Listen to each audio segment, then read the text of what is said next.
Hi hello viewers welcome to know your information channel. இன்னைக்கு நம்ம புதிய டாபிக் பத்தி தான் பேச போறோம். வாங்க சேனலுக்குள்ள போலாம். வணக்கம். வணக்கம். ஜெய், நம்ம இப்போ இந்த பஞ்சாயத்து ஆஃபீஸோட செயல்பாடுகளை பத்தி தான் நம்ம கேட்டு பேச போறோம். அதுல ரைட் டு இன்ஃபர்மேஷன் ஆக்ட் மூலியமா கேட்டு தெரிஞ்சுக்கலாமா? ஆ பஞ்சாயத்து ஆபீஸ் அப்படின்றது ஊராட்சி அமைப்புகள் தான். அது உள்ளாட்சி அமைப்புகள்லாம் நம்ம சொல்லுவோம். அது பப்ளிக்காக தானே இருக்கிறாங்க.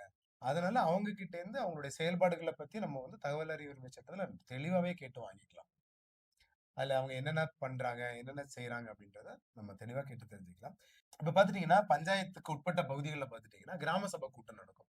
இது எப்ப நடக்கும் அப்படின்னு பாத்தீங்கன்னா, ஜனவரி 26 நடக்கும்.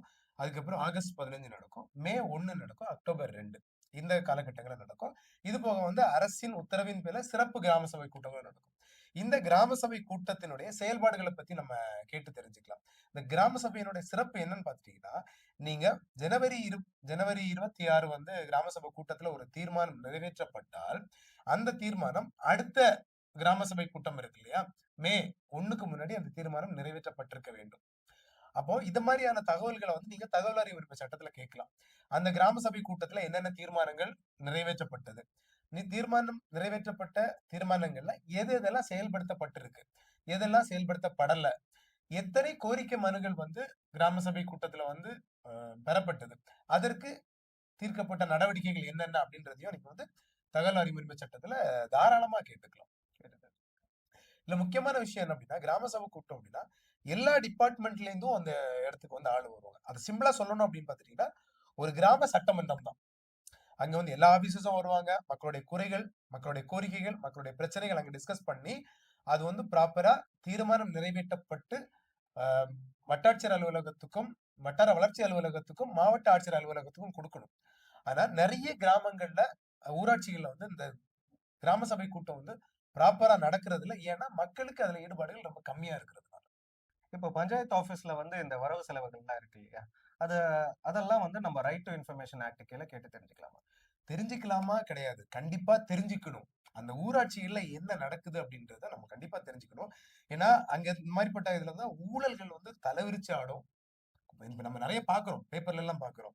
நீங்க உங்க ஊராட்சி சிறப்பா இருக்கணும் அப்படின்னா, அந்த ஒரு வருடம் பினான்சியல் இயர்க்குள்ள முடிஞ்ச உடனே என்னென்ன வரவு வந்திருக்கு, என்னென்ன செலவு பண்ணியிருக்காங்க அப்படின்றத செலவுகள் பில்லோட கேட்கணும். ஏன்னா, ஜிஎஸ்டி பில் வைக்கல அப்படின்னாலே அது ஃபேக் பில் தான்.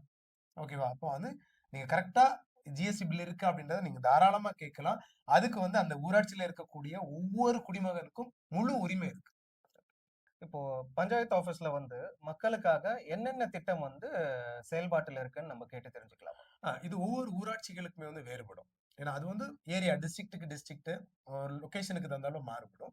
ஆனா நீங்க கேட்டு தெரிஞ்சுக்கலாம். அந்த குறிப்பிட்ட ஒரு பினான்சியல் இயர நீங்க மென்ஷன் பண்ணிட்டு, இது என்னென்ன திட்டங்கள் இப்போதைக்கு செயல்பாட்டுல இருக்கு. அது எந்தெந்த ஏரியா வைஸ் டெவலப்மெண்ட்டா இருக்கலாம், இன்ஃப்ராஸ்ட்ரக்சர்ஸா இருக்கலாம். என்னென்ன திட்டங்கள் செயல்பாட்டுல இருக்குன்னு நீங்க தாராளமா தகவல் அறிவு உரிமை சட்டத்துல கேட்கலாம். அவங்க நீங்க கேட்டீங்கன்னா, அதுக்கு அவங்க கண்டிப்பா பதில் தரணும். மறக்கவே முடியாது.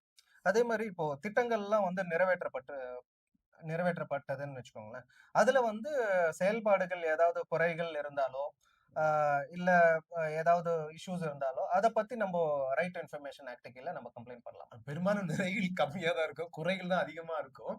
இதுக்கு ரைட் டு இன்ஃபர்மேஷன்ல நீங்க கம்ப்ளைண்ட் பண்றத விட, ஃபர்ஸ்ட் புகார் குடுக்கணும்.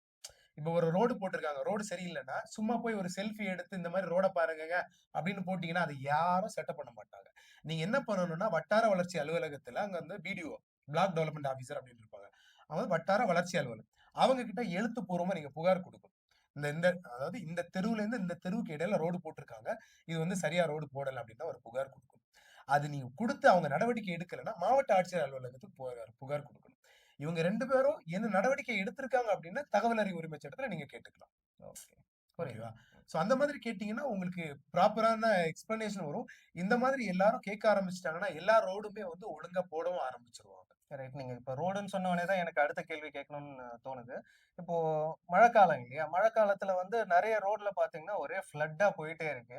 ஸோ அத அத ஏதாவது ப்ராப்பரா நம்ப கார்ப்பரேஷன் சைட்ல இருந்து ஆ அதுக்கான அடுத்த நடவடிக்கை எடுத்து அத ரெக்கவரி பண்ற மாரி ஏதாவது ரைட் டு இன்ஃபர்மேஷன் ஆக்ட்ல கேட்டு தெரிஞ்சுக்கலாமா?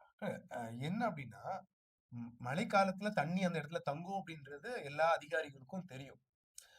இது அவங்களுடைய மெத்தன போக்கு தான் இதோடைய பிரச்சனைகள். ஏன்னா ஆட்சியாளர்கள் வந்து இன்னைக்கு வருவாங்க, நாளைக்கு போயிருவாங்க. கவுன்சிலர் இந்த 5 வருஷம் தான் இருப்பாரு. அடுத்து அவரு மாறி போயிருவாரு. அங்க இருக்கக்கூடிய அதிகாரிகள் வந்து அத ஸ்ட்ராங்கா அத எடுத்து பண்ணணும். அத அவங்க சரியா பண்ணாத வரைக்கும் இந்த பிரச்சனைகள் இருக்கத்தான் செய்யும். தகவல் அறியும் உரிமை சட்டத்துல கேட்டா என்ன பண்ணிடுவாங்கன்னா, நீங்க தகவல் அறியும் உரிமை சட்டத்துல கேட்கிறீங்க. 2 நாளையில பம்பு செட்ட வச்சு தண்ணி எடுத்துட்டு நீர வந்து அகற்றப்பட்டதுன்னு குடுத்துருவாங்க. அது பிரயோஜனம் கிடையாது. அதுக்கான நிரந்தர தீர்வு என்ன அப்படின்றது வந்துட்டு மக்களுக்கு வந்து அவங்க குடுக்கணும். அதுதான் ப்ராப்பர் தீர்வா இருக்கும் அப்படின்னு நெனைக்கிறேன். ஓகே. அதே மாதிரி பார்த்தீங்கன்னா, இப்போ நெறைய ரோடுகள் போட்டிருக்காங்க.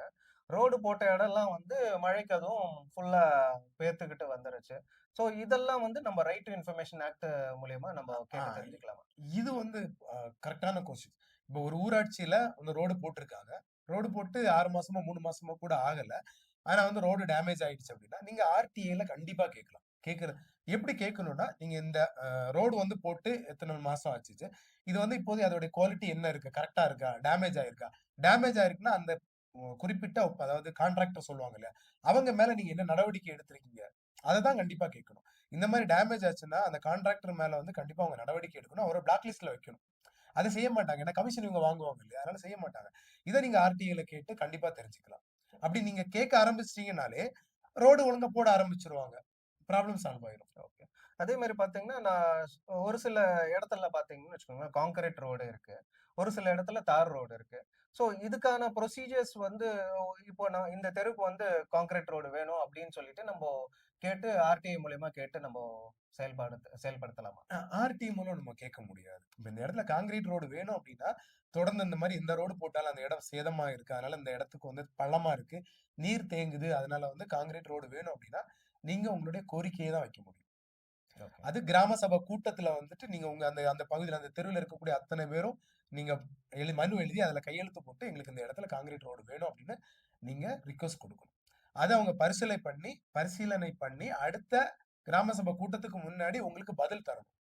பதில் தரல அப்படின்னா நீங்க அத தகவல் அறியும் உரிமை சட்டத்துல நீங்க கேட்கலாம். நாங்க இந்த மாதிரி கிராம சபை கூட்டத்துல வந்து இந்த மாதிரி மனு குடுத்திருந்தோம். மனு குடுக்கப்பட்டதற்கு என்னென்ன நடவடிக்கை எடுக்கப்பட்டதுன்னு நீங்க வந்து கேட்கலாம்.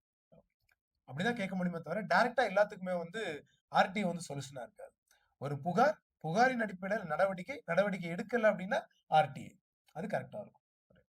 ஸோ வியூவர்ஸ் இன்னைக்கு பேசின இன்ஃபர்மேஷன்லாம் உங்களுக்கு யூஸ்ஃபுல்லா இருக்கும்னு நாங்க நம்புறோம். ஸோ தேங்க்ஸ் ஃபார் வாட்சிங் நோ யுவர் இன்ஃபர்மேஷன் சேனல். நன்றி, வணக்கம். வணக்கம்.